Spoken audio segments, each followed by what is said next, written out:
Welcome to the PC Perspective Podcast. We have reached episode 819. This is being recorded on April 16, 2025. I'm Sebastian Peak. I'm Jeremy Hellstrom. And my name's Josh Walrath. My name is Brett Van Spernberg. And I'm Kent Burgess.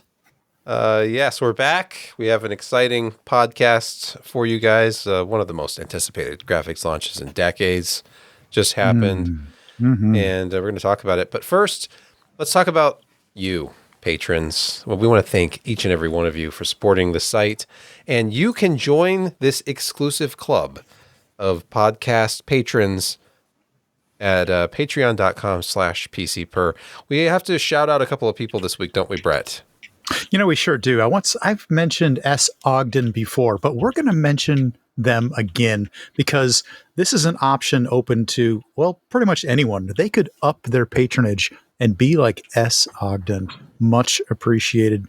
Thank you very much. I hope you stick around for a while. And my second shout out is to someone who's joined. There is a free tier. You don't get to take advantage. I don't know why people do this, but you don't get to take advantage of the uncut versions and the shout outs that we give. But I'm going to make an exception this time. There's a person who joined called Def Not. This is my personal invite to you.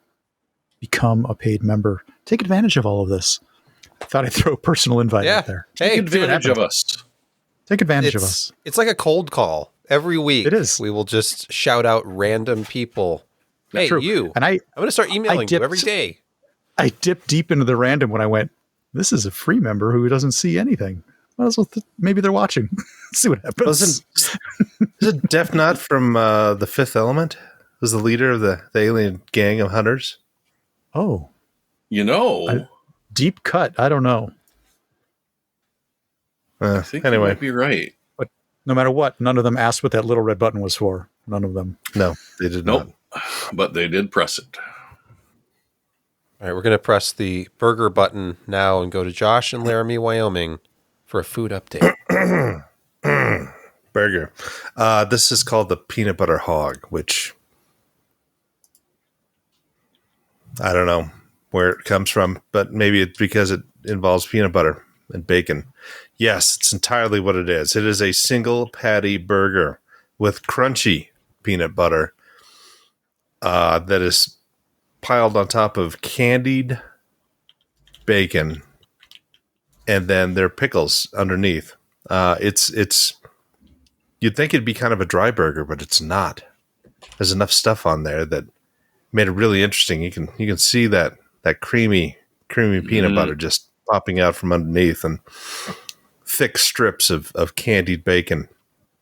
Yeah, and it was nicely done this time. So no running red middle, which is good.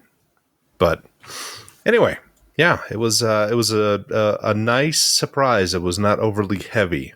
I don't feel like I was about to explode after I had eaten the whole entire thing. And the fries were perfectly done and seasoned. They did not over season them this time. So it was a double handful of joy. Looks like you ate it in-house, too. In my mouth. Yeah. Well, I took the last 3 days off of work Good on you, me because too. work has been insane for the last year and a half. I'll drink to that. Yeah. So things don't ever get any easier, and there are DDoS attacks and crazy things going on, and script kiddies going nuts on network, and it's like, come on, people, get a life. But Aren't you glad that we've got Security Corner to warn you? Oh, yes. Thanks. Yeah, that's what I look forward to every day of the week. What new nastiness? I need to retire from computers. I do. Security Corner has gotten so easy for me because I just hit this button and then I can just walk away because the two of them will talk for like 10, 12 minutes straight. Yes, and you will be much happier after listening to it. Or wait, no, that's the opposite. Our featured review of the week is, of course, the GeForce RTX 5060 Ti. This is a 16 gigabyte version. I think that's the only thing that video was sampling. They don't want a repeat of last year with people just dunking on 8 gigabyte cards. And just like last year, the 5060 Ti is in fact available in that ridiculous 8 gigabyte variant I get it for the regular 5060, but a Ti, it should just be 16 gigs. It has a lower entry price now. That's all mythical. It's just meaningless, really. The pricing strategy, the MSRP is just, it's all nonsense. But if Can I just interject one thing here? Yeah. What is up with UK buyers? Because not only do they have all these regular cards in stock at an MSRP, in fact, some have dipped below MSRP, like the 5070. But like 8 hours after the launch of the 5060 Ti, they were still in stock there. So it seems like we're looking at this in a narrow way. Is Europe and the US I'm not saying the UK is not part of Europe, mostly, but not the EU, but yeah, but they're just not buying cards, and everybody in the US is absolutely starving for cards. I mean, there were 9070 XTs on Newegg, but they were all reaching $950 to $1,000. hey, And that's still awfully expensive for stuff that's supposed to cost $600. So, yeah. But sorry, just we don't have your crate point loads that- up here, but there is small amounts of stock. Like you can constantly find 9070 XTs and 9070s. They're limited in number. They're still MSRP up here in Canada, and once a month or so, you'll see an NVIDIA card. But again, it's an MSRP. They aren't doing the ridiculousness that you guys seem to be putting up with. Well, So we're it not does seem putting to up be- with, because look at the exhaustion on Sebastian's face and my face when talking about video cards and availability and prices. It just is. It hurts the soul to have to It does. say, you know what, this is an okay product, but good luck. Yeah. it I've been feels struggling like, with this. Oh, I've been go ahead. struggling trying to keep, enthusiasm for this hobby over the last few months because of, every new product that comes out, with very few exceptions, is disappointing and overpriced. And the ones that are exceptions are just, you can't get them unless you pay overpriced for them. It's very disheartening. What a wild. I always like to compare this hobby to the automotive industry because that's another hobby of mine. And in the early days of cars, they were Comparing things to considered- the automotive industry is your hobby. Yes. yes, that is my hobby. That's If you arguably spend true. a day with me, you'll probably hear me compare things to the automotive industry. Anyway, in the early days of the automotive industry, before it really was an industry, they were considered toys for the rich. And then it was mass produced, and it was Ford was at the forefront of making things as cheaply as possible for the masses and driving costs down. The Ford pricing on cars was way, way below what other people were charging because they were mass producing them. They were making them very simply. And that's kind of where we are right now, is that the stuff is kind of trickling in and there's too much demand for the supply that's available. We just need to create GPU factories in Detroit and start churning out graphics cards on an assembly line 24 hours a day. There's probably some real estate available there. Probably pretty cheap. Yeah. Cheaper than the 5090 anyways. Anyway, what were you saying before I so rudely Yeah, I was going to interrupted? talk about pricing, Josh. So the imaginary list pricing is cheaper with the 5060 family than it was with the 4060 family. We have a starting price of $379 for the 5060 Ti and $429 for the 16 gigabyte variant. 16 gigs last year was $499. So this is, or not last year, it was actually 2 years ago that the 4060 Ti launched. But it's $70 less on paper. So it seems like they've heard maybe some of the criticism, because if anything, with inflation, you'd think that these cards would cost more after 2 years. Instead, they're seeding only 16 gigabyte cards to reviewers, and they lowered the price by $70. But here's the interesting thing about the 5060 Ti. If it weren't for their move to very fast GDDR7 across the board with the whole 5060 family, there wouldn't really be anything to talk about on the hardware side.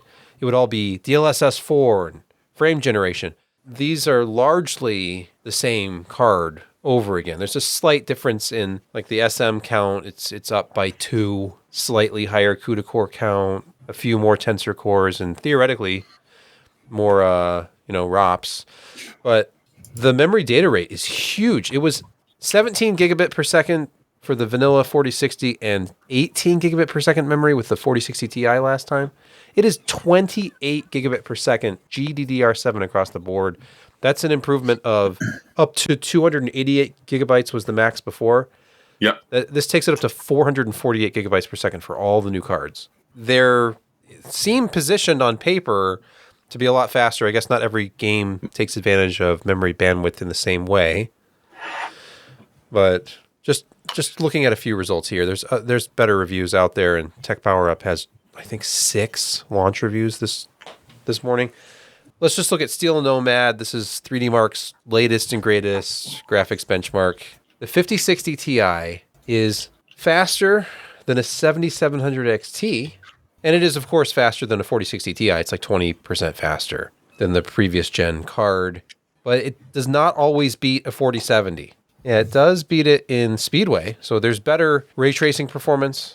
That's really the big hardware improvement, other than the faster memory. It's just better ray tracing performance. So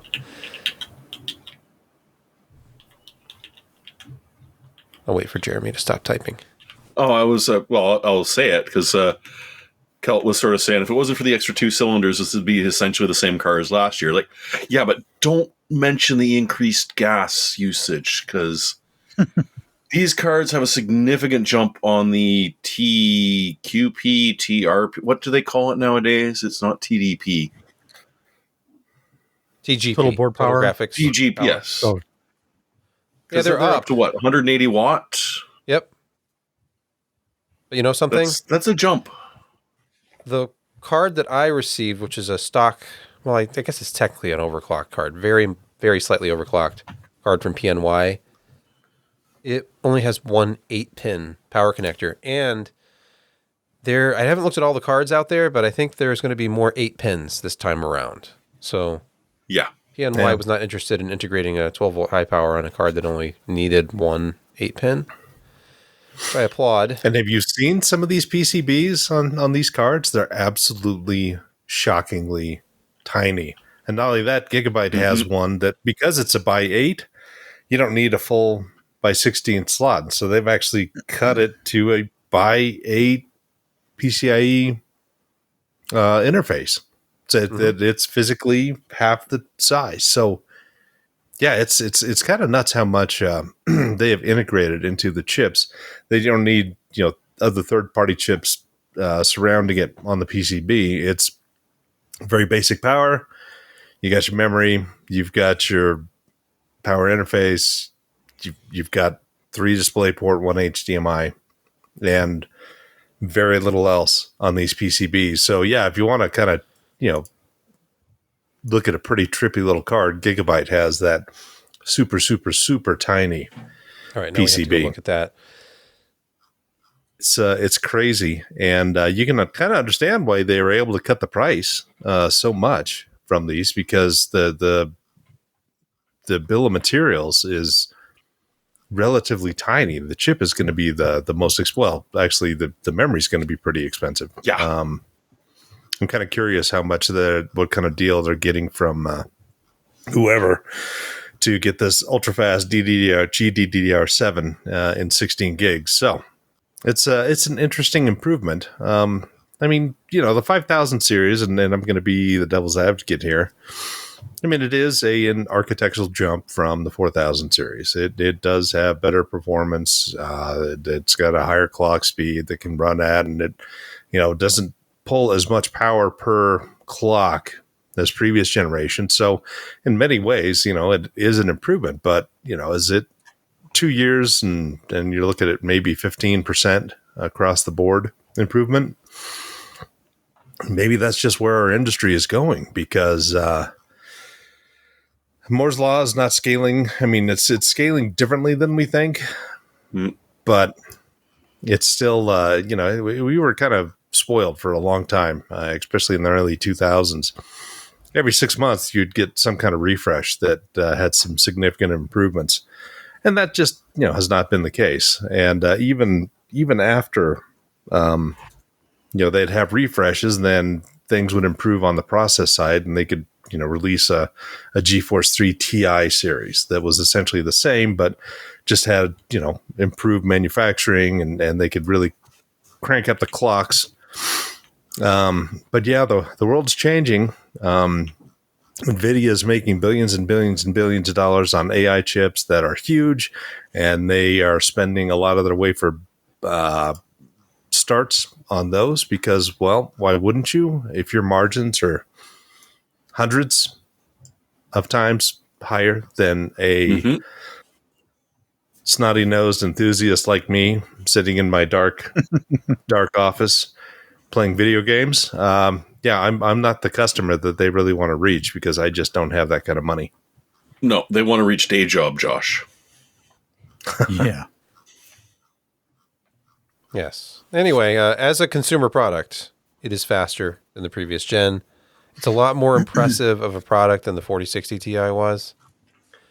And the memory bandwidth is a huge jump.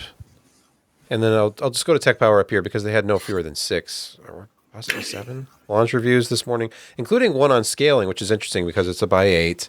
So they want to see how it scales on older systems. So you have a Gen 3 by 8 or a Gen 4. Spoiler alert. It doesn't really affect it. Not really. Let's look for one that's a stock card. Here's an MSRP card from Palette. So I will look at their averages. Where is it? Average FPS. Relative. Yeah, there you go. Okay, so full HD. So 1080p benchmarks. Average FPS they got was 107.2, which is faster than a 7700 XT. And the 4060 Ti. I don't know. That's unacceptable. They should be benchmarking this at 8K. That's what this card is intended for, right? They do 4K. They do 4K 60, of course. Let's see. The 4060 Ti 16 gig was 95.9 average FPS. So this is a jump of 12 FPS, 11. And it's still slower. You know what? That 7800 XT, I know Josh has talked about that quite a bit over the last couple of years. That is still a very solid card, averaging 122 FPS, has 16 gigs of VRAM, and it's still available, isn't it? They can't? At $499? Oh, let's look at the friendly Amazon people. Clackety clack clack clack clackety clack clack. So at 1440, it's basically the same story. It's somewhere between. They're getting few and far between. 650 for a Sapphire. Oh, that's a bit steep. Not worth it. Not when there's a 9070 that you could potentially get at some Micro Center somewhere for $600. But yeah, at 1440, the average performance is again between a 7700 XT and a 7800 XT. So it's faster 6800. than a 4060 Ti, but wasn't that at a 6800 XT? Yeah, just in front of it. there is one, but it's 2 generations old. We're not counting in it. 4K, it can beat it. Well, okay. The 6800 XT that you might have, pat yourself on the back, it's still faster than a 5060 Ti, except at ray tracing. There it is. Fall over dead. And that's my backup card. So, not as bad of a launch as the 4060 Ti. But the 4060 Ti, it had really big shoes to fill because if you remember how good the 3060 Ti was, very few people actually bought one outside of Ethereum miners, but it was tremendous for the imaginary price tag that it had. It was faster than a 2080. That's the thing with this. It's faster than a 4060 Ti by 15 to 20% in most cases. It does use more power, but the MSRP is lower. Whether anybody will ever be able to buy one at that price is another matter. Well, I heard of a guy who knew a guy whose roommate's buddy's ex-girlfriend actually bought a card at MSRP. So Sebastian, I linked that that picture to you, and it also really shows you how small the die on the GB208, is that what it's called? It's either 207 or 208. Yeah. Wendell apparently was speculating that this might just be a mobile chip, which makes a lot of sense. This reminds me of some previous Radeon products. Well, I think they had a mobile the card. 4060 was kind of mobile With anyway. the It same was cut by 8, down right? interface, I might add. The same cut down Yes. interface. Yeah. Exactly, Josh. Yeah. So that does make sense, doesn't it? Yes, it does. Mm-hmm. All right, hold on. Yeah, all they'd have That to do one. is crank down the power on them to 35 watts, which you can do, and you probably won't lose all that much speed. As you know, the clock speed versus voltage that you kind of eventually plateau out with how much power you can apply to a chip to make it go as fast as you can. And that by 8 data lane is not very obvious going from the bottom of the chip. Yeah. Mm-hmm. This is a very small PCB. It almost looks like one of those MXM cards, if anybody remembers those. When Oh, yeah. GPUs were going to be modular Yep. laptops. No, I'm just thinking with a little bit of water cooling, that could become a very, very tiny card for a small form factor. This actually has a second card, too, because they do have the latest generation encode decode support. I know that's not exciting, but still, you couple better encode with a standard 8-pin and a tiny card like this, that's a pretty attractive little sidecar GPU there. I'd be interested in seeing that in the a half-height form factor card. That could be really interesting. Gigabyte has one. I scrolled past it because we were looking for that by 8 interface card, but they have a half-height. I'm sure others will as well. MSI usually has one, and we'll see what's out there. This could be the... What if there's a single slot half-height variant of this? That would just be a I mean, come true. that is for somebody. attractive because you don't get those anymore. Not Like much. in any SKU. You know what else you don't get much of? 8 gigabyte reviews, because apparently NVIDIA does not want that. They didn't sample is really any 8 weird. gigabyte cards. You couldn't It's- even get them for the asking. Just go back in time 2 years and look at the launch reviews for the 4060 Ti. Look, we all know It was why. so we all know bad. why. Yeah. And allegedly, according to this story at videocards.com, there is no reviews program for the RTX 5060 at all. That's interesting, but again, it's a 8 gigabyte only card. They don't want people showing stuttering performance in games that just require more VRAM than that. Oh, wait, I'm But getting please- stuttering in my Far Cry 6, which I bought in 2020. Yeah, Far Cry 6 is that go-to title that will exceed 8 gigabytes of VRAM. The 8 gigabyte 5060 is just going to be that card you find in every pre-built PC Ooh. from Dell Yeah. and HP and everything that's at Costco and Sam's Club, featuring dedicated 56 NVIDIA RTX 5060 graphics. Ah. Yep. TI. Yes. 8 gigabyte. Falcon Northwest car reference. I like it. Toyota is not sending the lowest end Prius to Car and Driver. Exactly. They send the Prius Prime because it has the best acceleration and still gets good gas mileage, and it looks good in their testing because they do 0 to 60. And yeah. It just makes sense. If you're going to choose to write off a bunch of samples and send them out to press, then do it with your faster card and spend the extra, what did somebody say, $40? Yeah, no. that is the price difference. Well, the theoretical Right. price difference. It's probably cheaper, but yeah, Wendell said that.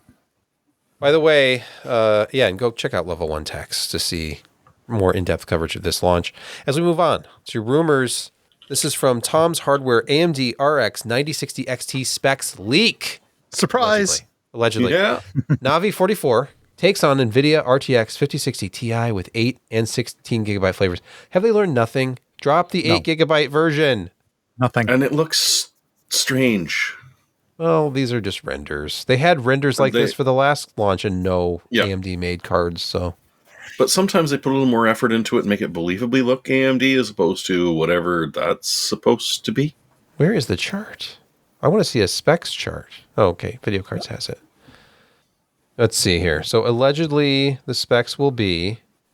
So the shader count, 2048 for the 9060 XT and 3584 for the RX 97. Well, we already knew that. Boost clock as well. Okay. 3.3 versus 2.5. It's the same memory, which isn't surprising. I mean, if the 9070 family uses GDDR6, then I would not expect anything faster from the 9060 XT. So this is only going to be a 128-bit memory bus. Ooh, they really cut down the bus. Only 320 gigabytes per second of memory bandwidth. This is where NVIDIA got away with it, because, of course, they're on a 128-bit bus with the 5060 cards, but they went with GDDR7, and they make up all the difference in bandwidth. Yeah, it kind of depends on how much L2 cache AMD is including with their Navi 44. Yeah. You could offset that a little bit, but... NVIDIA has 32 megs of level 2 with theirs, so it'd be nice to see some Infinity Cache again. Like, pump it up. Like 96 megs or something. But yeah, it needs to be cheap to compete with those specs. Against the other theoretical cards you can't buy. Moving on, here's a story from OC3D.net. Razer pulls its products from sale in the United States. So as tariffs came into effect, multiple... About 6 days ago. companies were discontinuing imports. There were cars that were just not coming into the country. I read about that. And, of course, certain items like this. Framework. So has that changed in the... the position has changed, but still Razer indicated that they were pulling their shipments. So this may have been a move that they had already done in anticipation. They may have followed through with it. This situation is developing. It's fluid. It's definitely This fluid. article was published on the 9th, so who knows? Yep. That was a week ago. But if you really wanted one of these, you might want to buy one soon because the channel is likely to dry up.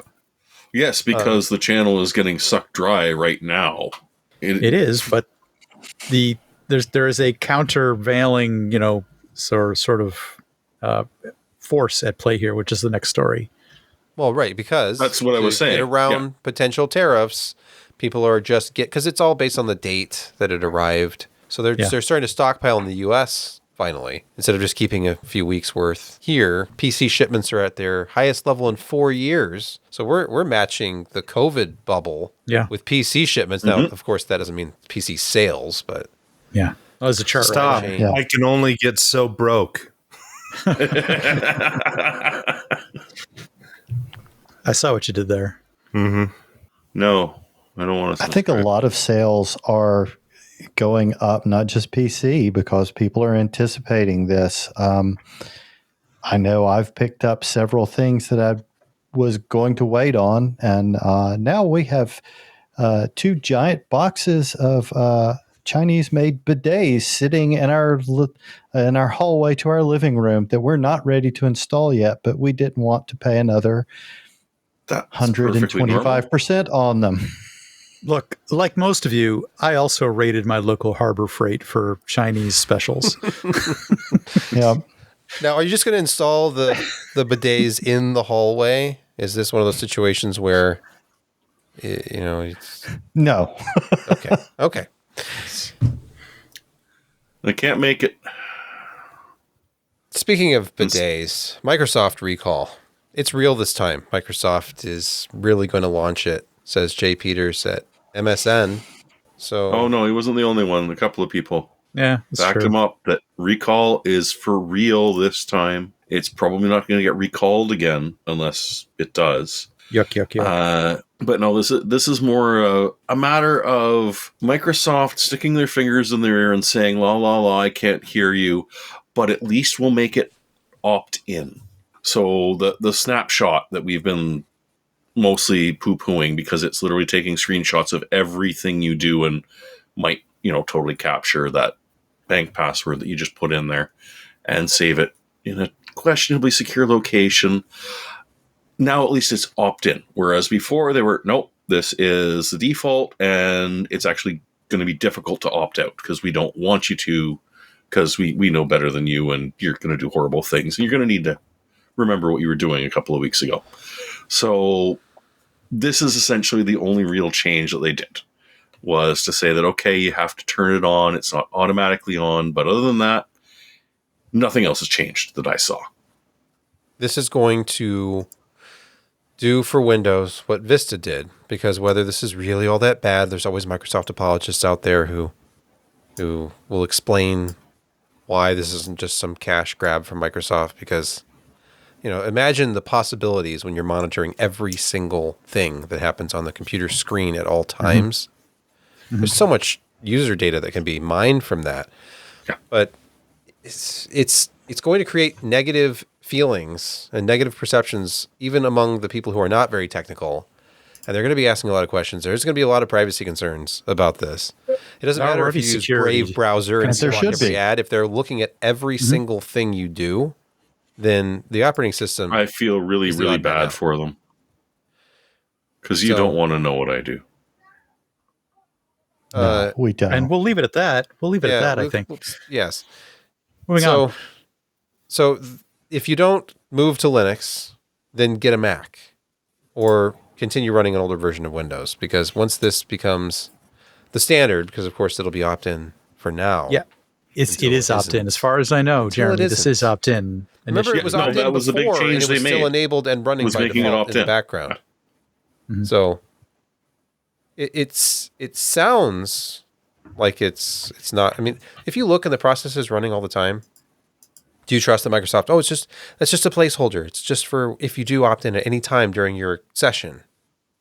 Yeah, so get ready for that debate. Get ready to argue with people about operating system choice. It's so weird. Like we especially are in this DIY space. We're the enthusiasts who don't just buy a pre-built from Dell or HP.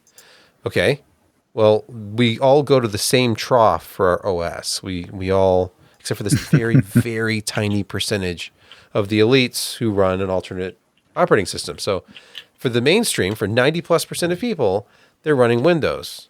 And we're just supposed to accept that because that's where games are. That's where DirectX is. And I think Steam has proven pretty conclusively that you don't need to run Windows to play games. And at this point, they're proving that more and more. Gabe, well, no, you don't need to run Windows to own games. You might not play them, but at least you own them. All right, next. Anyway, speaking of Windows 11. Yes. Yeah. From Tech Radar, couldn't install Windows 11 24H2 because of your wallpaper? Microsoft has finally lifted blocks on upgrades due to customization apps. Oh, so it's not just wallpaper. It's when you're using, it is, those but things primarily it was like the wallpaper thing for the most part. Basically, Microsoft just sort of waited for the wallpaper app developers to release compatible versions and then kind of warned you to say during installation, they'll now warn you instead of just failing. Yeah, maybe you should uninstall that or update that first in order to finish your Windows 11 install. But this is just another, it's just another rung on the ladder of silliness with Windows 11, especially 24H2. They want that locked down experience, but they're not. I'm sorry, Microsoft, you're not Apple. Okay. Yeah. You just can't. Operating system for the masses, just make it work. Forget about your dumb requirements. Get every Windows 10 PC running Windows 11. I was going to say it's only the Windows recovery environment, so it's that restoration that it offers you after the computer fails to boot several times that never works. So yeah, you can just freely ignore it because it won't help you even if it did install properly. A minute ago, you were talking about the installed base of Windows in general, and I was going to mention that, 60% of those 90% of the user base is still running Windows 10 anyway, so they're not affected. This is Vista all over again, because there were a lot of people who went back to XP and never left until Windows 7 came out. Whether Vista was all that bad when you had a system that had 100% compatible hardware and had enough RAM, still, the impression was that Vista was just dog slow, and it never left. It was better than ME. You're right, because ME it was better than ME. That's literally all I can say about it. That made it so unstable. From NeoWin, Windows 10 update error. Pretend it's not there, says Microsoft. This is 0x800700643. Yep. This just feels like another Microsoft Windows slight. Oh, God, Jeremy. This is the recovery. This is the Windows RE update I mentioned. I thought we'd already moved on to. So it's literally, sorry, installation of this update failed. Carry on. Nothing to see here. Just pretend it didn't happen. Yeah. And this is a direct message from Microsoft. It's just a bug. Just Don't dismiss worry, it. it'll go away. This just feels like another one of those Windows 10 slights. Oh, yeah, that's just an error. Just deal with it. Move on. Yeah. Who cares? We don't care about that operating system anymore anyway. Why should you? I've had 2 systems here and 1 system at a friend's house. All have the same issue after a recent Windows update running Windows 11, where the start menu didn't work anymore. You couldn't bring up system settings. They would be on the screen for a millisecond and then go away. It would just blink. Looked into it. Oh, this is, you have to run the system file checker and do this. And that's great. I'm glad that you're sending out files that corrupt your Windows install from Windows Update. It happened on the GPU test bed. That's a feature. Early this morning because I had forgotten and I had it online and I was away from the computer and then it did an update and then my start menu didn't work anymore. Dang it. Running SFC scan now at 8 a.m. to get my system up and running again. Oh, I'm sure the normies will know how to do that. Yeah. Absolutely. No problem. If you know how to do the run command, you don't need that start menu. Just dip into that CLI for people. It's not a problem. People know how type bizarre commands at the computer. It's no big deal. Yeah. If they only tested stuff before they shipped it to customers. That takes time and money. You're testing for them. Next from Beta News or Beta News, Microsoft Windows 95 Reboot Chime and Minecraft soundtrack inducted into National Recording Registry. The Library one of these things Congress is not like the other. has done the unthinkable. Inducted the Reboot Chime from Windows 95 into the significant audio section of the Library of Congress. And that makes sense. It's 30 years old. Look at this pre-lawsuit Windows splash screen too, where it says Microsoft Windows 95, Microsoft Internet Explorer. Microsoft Internet Explorer. They had to tightly coupled for your pleasure. Yeah. For your pleasure. Tightly coupled for your pleasure. I had no idea it was 3.25 seconds, actually. I thought it was shorter. You thought it was, 3.14 seconds? Yeah, it felt shorter than 3.25, but yeah. Well, and of course, reverb, the mic. You're right. It always sounded so much more like it had more depth, with bigger speakers. And of course, the Minecraft soundtrack being inducted into the National Recording Registry. So that's... Yeah. Memories. And there you have it. That's the feel-good story of the night. Yes, and by the way, you can always ensure your privacy running Windows 11 with Recall by just having a better browser, right? So maybe DuckDuckGo instead of Google, and a fork of Firefox called LibreWolf. Focus on privacy, security, and freedom, which is nice to see because obviously Firefox has gone the other direction. Yeah, a little bit. Yeah, much like Google did. So this is, I stumbled upon this at Hackaday, and it sort of made me, I've fallen into habits, right? You get Chrome, you get Firefox, and it's like, yes, I hate them both, but they're there. I'm used to it. Jeremy, didn't you get in trouble with the nuns for falling into habits? No, because those were only during panty raids. I was a Protestant. I'm sorry, I had to. No, you didn't. You didn't have to. Oh, he did. And I eventually ended up losing the habit. I don't remember where I left it. But you sort of get dragged into things, and every once in a while it's like, oh, hey, there's a couple of other ones. Vivaldi seems innocent-ish. Brave, on the other hand, turned out to be completely horrible. And so you're just like, I can't be bothered. I'm just going to stick with what I'm used to. Regardless of how horrible it ends up being, I'm just used to it. I'm stuck in a rut. It's like staying in an abusive relationship, though, isn't it, though? Pretty much. Yeah, it pretty much is. Mm-hmm. So you're enabling the bad browser behavior, Jeremy. Right? Yeah, you are. Because they know that you're not going to move because Where it would else are you going to involve go? effort. By the way, Jeremy, just So to clarify, why is Brave horrible in your opinion? It's just the browser experience itself? No, they were doing like this whole thing about we're doing removing banner ads, and it ended up that they were sort of trying to blackmail sites to make them do it. They did a Wikipedia clone that got shoved into their default browser. They literally, so two of the guys who were running it started soliciting donations in the name of Brave Browser, but were not giving the money anywhere. They randomly injected URLs with affiliate codes. They ran a VPN on your machine without your knowledge. That's all I can remember off the top of my head. Yeah.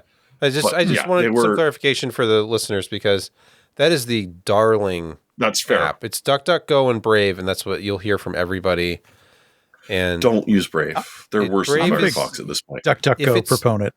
If it's free, if it's too good to be true, then it isn't. If you are the product, so they're doing something to make this. I mean, it caught on like wildfire, and people are downloading it and using it more than ever before. So they're going to try to capitalize on that. Mm-hmm. Yeah, Firefox is bad. It's all bad. Firefox is bad now. They went the way of Google, because remember when Google sort of knocked the "don't" off of their slogan, and it just became "be evil." Mm-hmm.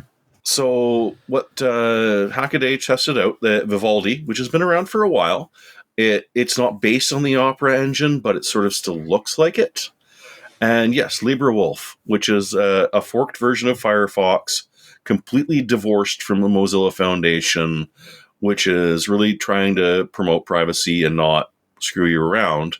And the search engine provider that they stumbled upon, which I'd never heard of, was Qwant.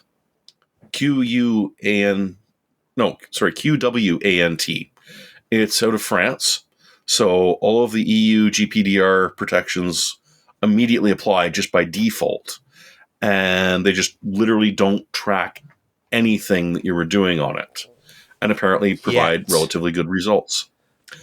This is the thing. Wait until mass You've got adoption, a very then short it will time. have to become slimy like everything else. And then 5 years from now, I'll be doing the same story about how we've all gotten used to this, and it's turned horrible, and now we have to find new stuff. As bad as Firefox has gotten, this was the open source project that came out of Netscape, right? Yes. Yes. Like the ashes of Netscape, it rose. Navigator. And then it used to have one of the best email platforms going until that went horrifically wrong. Thunderbird. Mozilla just sort of went horrible. Screen Firefox is actually a lie. It's just Firefox with a couple of switched genes. All right, let's move to the next news story. This is from videocards.com. OCCT, now available on Linux. So your CPU and GPU and memory testing, just like Windows, stress testing, and that sort of thing. You can get it monitoring on your Steam Deck. You can overheat your Steam Deck. Comprehensive stress tests. Have you used OCCT? Have you? Not in a long time. Oh. Back in the day, I did, but now I just stress test stuff by running like the 3D Mark built-in stress tests, which did not used to exist. It's a beta version for Linux currently, but they are potentially demoing it, like you said, on the Steam Deck, which is that's impressive. They've really gotten the back end done. Welcome to Insecurity Corner, your weekly reason to drink. Our first story. Leave that inetpub folder alone, no matter what social media is telling you. Or, you could just screw up your system, too. It's always fun to clean install. Yes, that's always fun. No, this suddenly appeared out of the blue. And by which I mean roughly a week after the knowledge base patch that went out that installed this folder on your machine. There are people screaming left and right, "Oh my God, Microsoft just totally illegally made me a new root folder. It's under C:/inetpub. How could they possibly do that? And it's empty. So obviously they're hiding something." Dude, it was literally something they pushed to resolve a vulnerability with IIS. And it was just easier to push it to everyone, but if you don't have IIS installed, the folder is just empty. And the fun thing is that because now this is going to become an iterative fix, if you don't have that folder, which has, it had system privileges. It didn't have user, it was literally system, so you had to play with your ACL to be able to delete it. To make it even funnier, you had to fight to be able to delete this folder. So if you did actually delete it, the next set of cumulative patches are going to fail because that folder does not exist to be able to be checked to see if you need the patches to fix the IIS vulnerability that you really do actually want fixed. So Bleeping Computer, who of course posted this notification to say stop being idiots, as the Taylor Swift and the ones that you want to follow for security on the social medias, they are laughing at it. But if you did actually manage to do it, Bleeping Computer has posted a way to recreate the folder so you don't have to re-image your machine. But honestly, if you're this ridiculous, you've probably already done some poor choices and should just, start again from scratch. You probably can't be trusted. No. It just see if Microsoft was lying about that last update we were talking about where it destroyed the recovery environment. So see if Windows RE still works or not. But yeah, don't take serious security advice from random people. Only from lunatics like us. Yeah. Wait. Yeah. Yeah.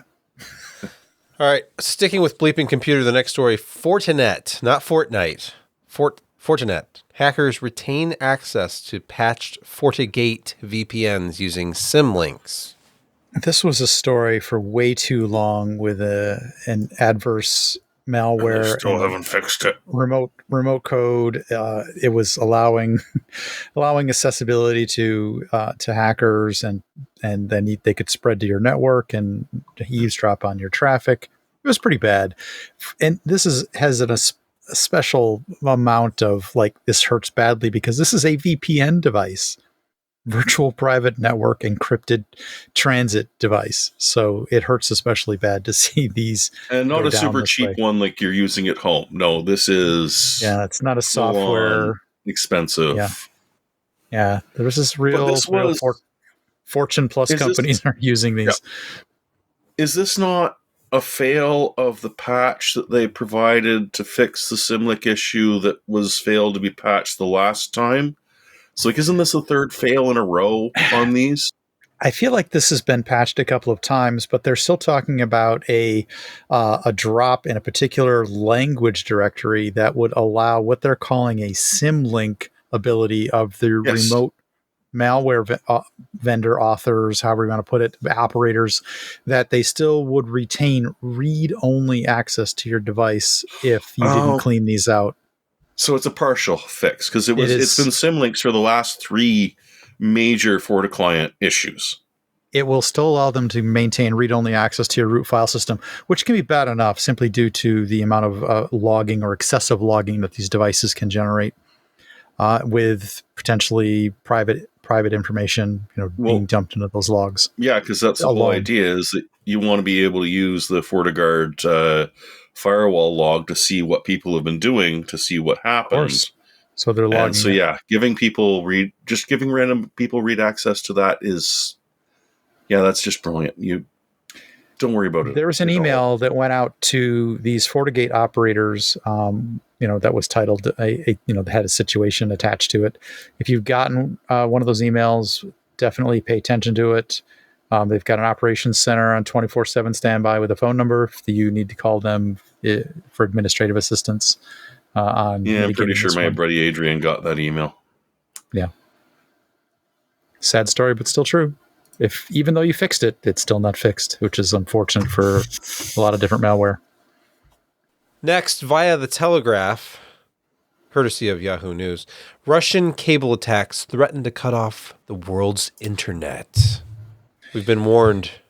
Yeah, drag anchor That's exactly what's happening. Is that Yep. through busy areas of highly interconnected European countries, which transits a surprising amount of like financial and other data that we're it's the very Baltic interested Sea. in. Yeah, The they're Baltic Sea, calling it it's a really easy way. It's an easy run the if NATO you're doing lake. undersea cables. Yeah. Yeah, the problem is they're dragging anchors and just disrupting these undersea cables. This could really has the potential to really brew up into violence if it doesn't Yes, stop. because unlike, when your cable line goes out or your fiber goes out to your house, and you can get some guy out there within an amount of time. It might be quick, it might be slow, but they draw a line and it's fine.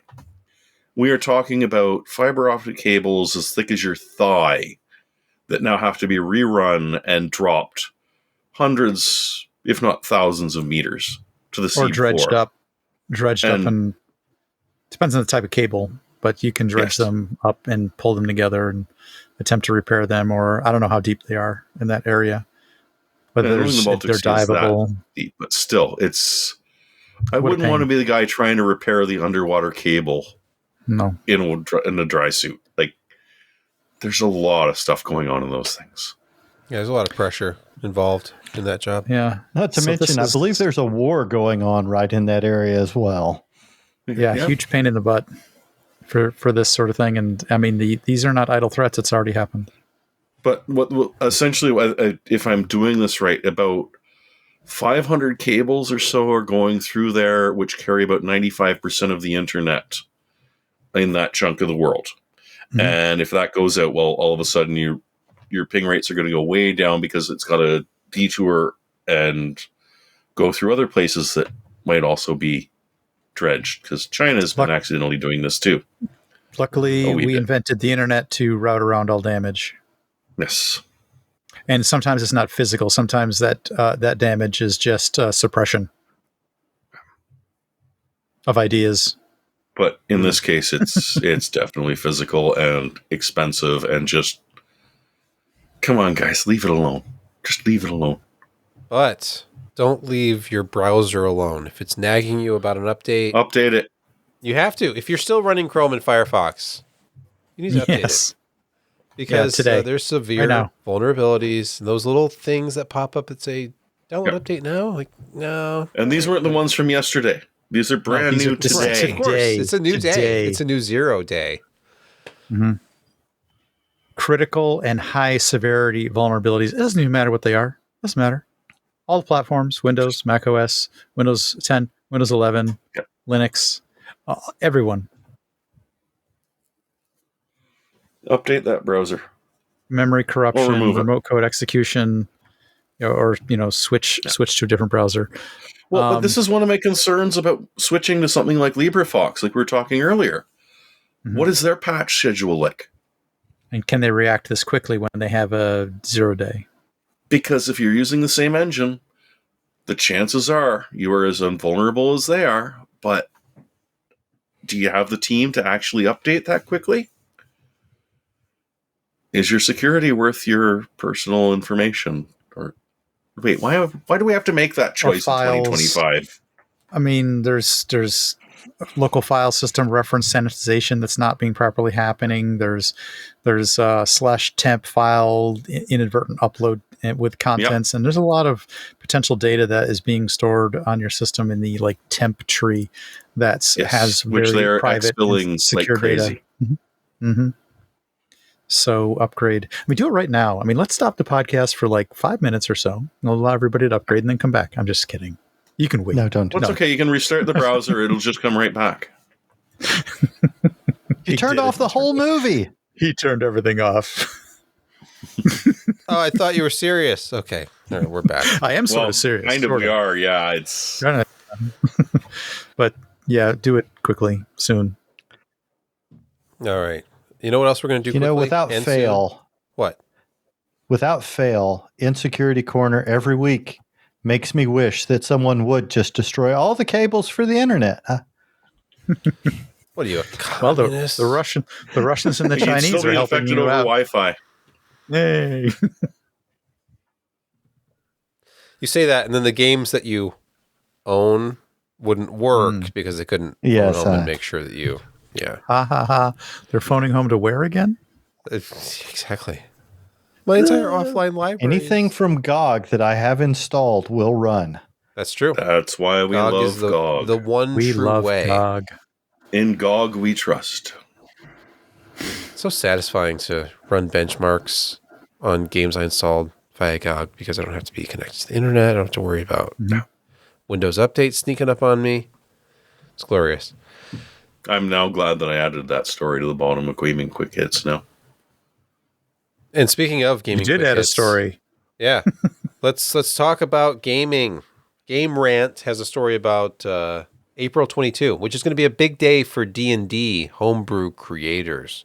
Hey, Why this there is more about litigation gaming. coming? Is Wizards of the West Coast No. is going to charge them even more for running stuff in their homes? So occasionally we pull in the tabletop, very popular, obviously D&D, very popular for many, many, many years. There was as Jeremy had just alluded to, a situation not that long ago where Wizards of the Coast was putting out a new agreement with content creators that essentially blocked them from using their content as derivatives off of D&D and then remarketing it and making money off of it. And there are people who walked away your from the dungeon master entire wanted environment. to create a whole new scenario. No, you're not allowed to do that. Paying them money. Basically, this was a skull shot, that they should never have capped themselves this way. Now, they rapidly, within a week or so, 2 weeks or something like that, walked this back and have come out with a whole new agreement, which this new Creative Commons license that they're coming out with dramatically reverses that. It is very encouraging to create, publish, and sell homebrew content. And there's the new rule books that are coming out. So this should set the stage it's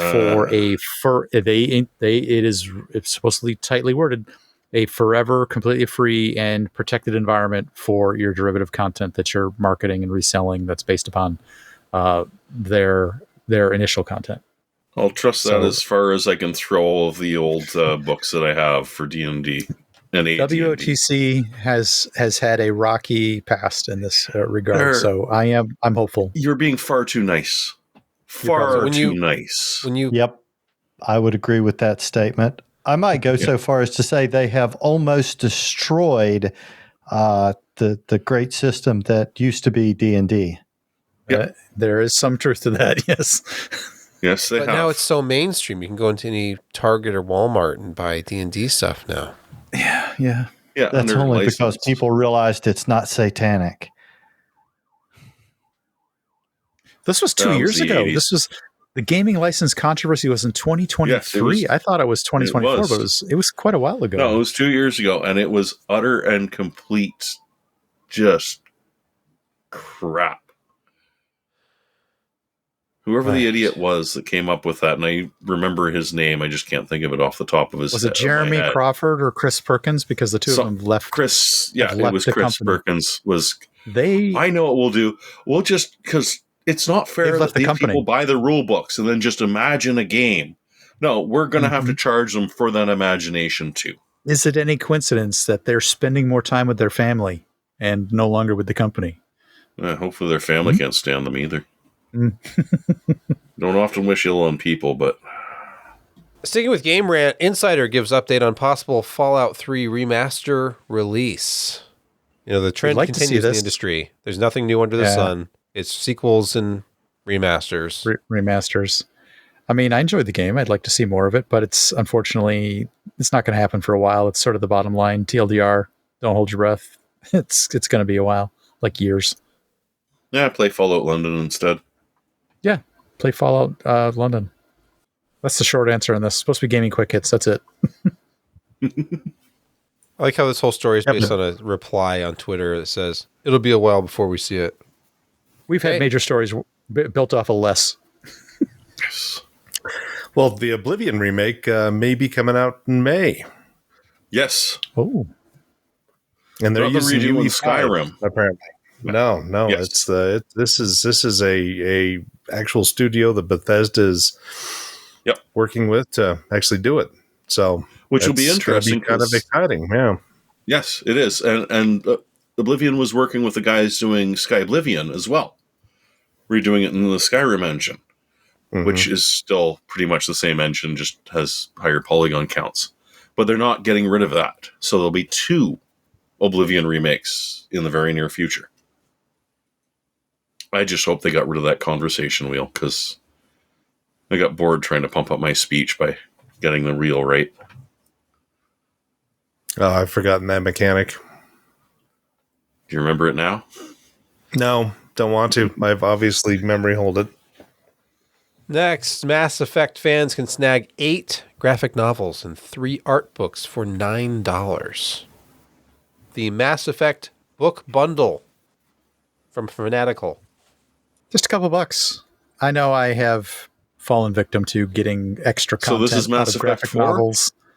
No, but I mean, for content that I've enjoyed, for television shows and movies that I've liked, sometimes I've personally bought extended universe like graphic novels from the original artists and makers of those shows and things, just to continue the story. And so I've kind of been into Brett, this in the I'm past. sorry to break it to you, but the Star Wars Extended Universe does not exist anymore.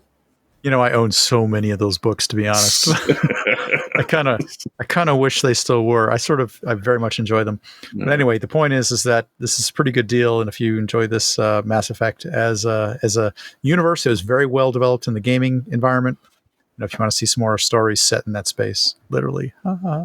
Brett, it does still exist. Those are still, I mean, if George Lucas officially sanctioned stuff, like, yes, he personally reviewed the Timothy Zahn books, the original Thrawn trilogy, Yes. made suggestions, ended up taking Heir to the some Empire. of the stuff to, like, the Coruscant was a creation of Zahn, and then he used it in episode 1. Yes, it was. So those we are do still see canon. those. We see them. We see They're them George kind of Lucas canon. I don't care what Disney did after they bought Lucasfilm. Now, there's the right attitude.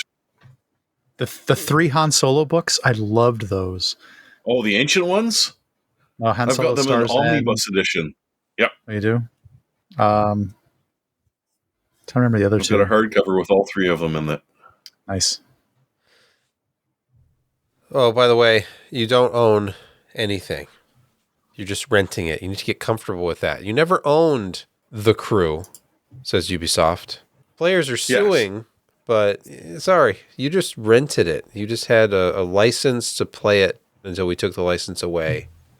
You had a limited license to access its content pursuant to the unmistakable warnings on the product packaging and Ubisoft's terms of use, which essentially says that we gave you the ability to enjoy this game that you paid for years, but now that we've shut down the servers and you can't run The Crew anymore, well, that's just fine. I mean, yeah, you gave us money and screw off.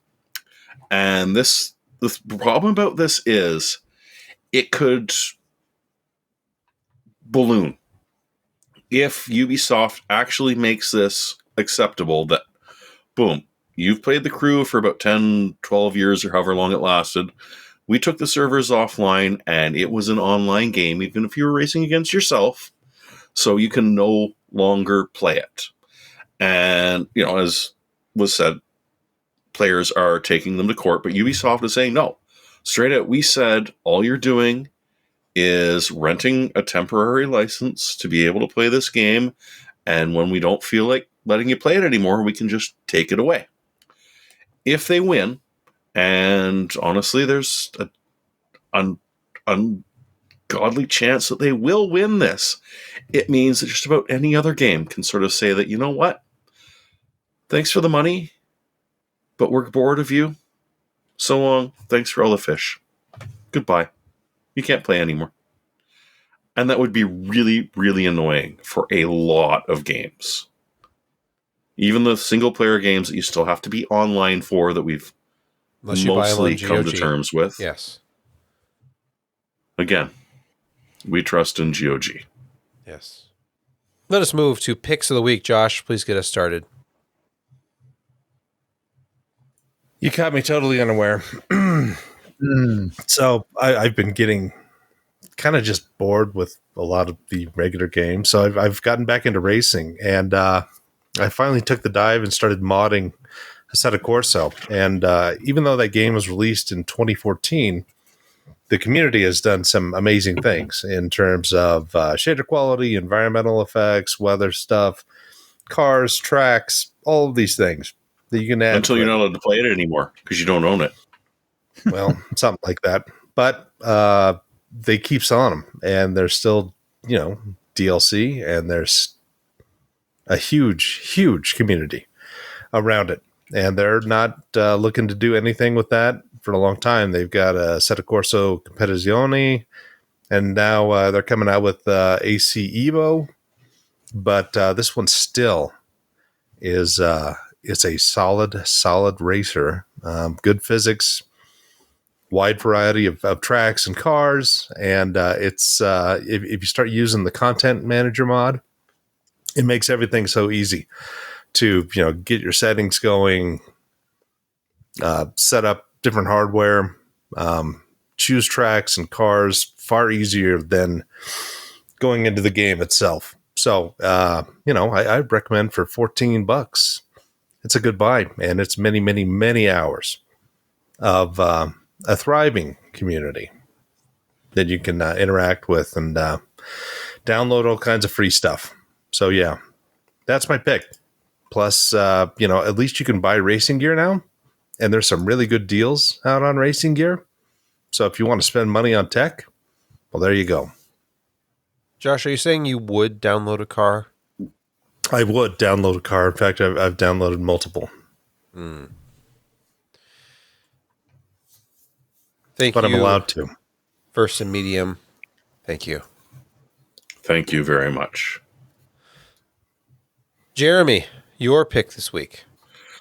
It is Samsung Odyssey G6 27-inch QHD OLED for sale up here in Canada. It doesn't get the greatest reviews for its HDR. It's decent HDR. But then again, it's an OLED. The thing is, it's just a hair over 20% off. So you can actually grab an OLED up here with peak refresh rate of 240 hertz if you've got something that can drive that for a mere $830. That'll seems a little expensive for you Americans right now, but tomorrow it won't. What are you talking about? I don't know. But yeah, it's a serious deal, and it's one that I'm looking at and saying if I hadn't been irresponsibly spending money on garden stuff and a couple of other things, I'd be very, very tempted. Next. It's a lot of pressure doing this show, week after week, year after year even.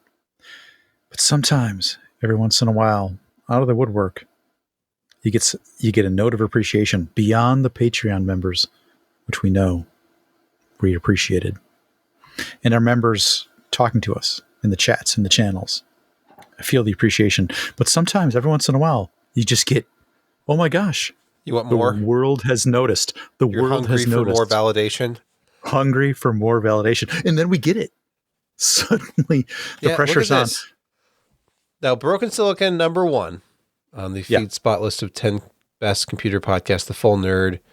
Yeah, makes Computers, sense. Tom's Hardware. And then, boom, PC Perspective. PC Perspective podcast, number 5. Feed spot. Top 10 hardware. Is this just because we mention them occasionally? This is a different site. It is a different one than the other one, yes.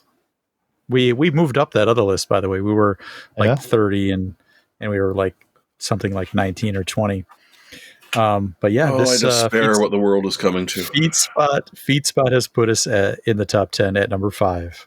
The pressure is really on now. We have to keep up this level of performance or somehow get better. I don't know how we would possibly get better. But yeah, we just got to keep it at this level. I think we could get significantly better, but then it just wouldn't be us, It would be different. It wouldn't be the same. It just wouldn't be the same guys. Yeah. We'd have to stop making those nun jokes for one.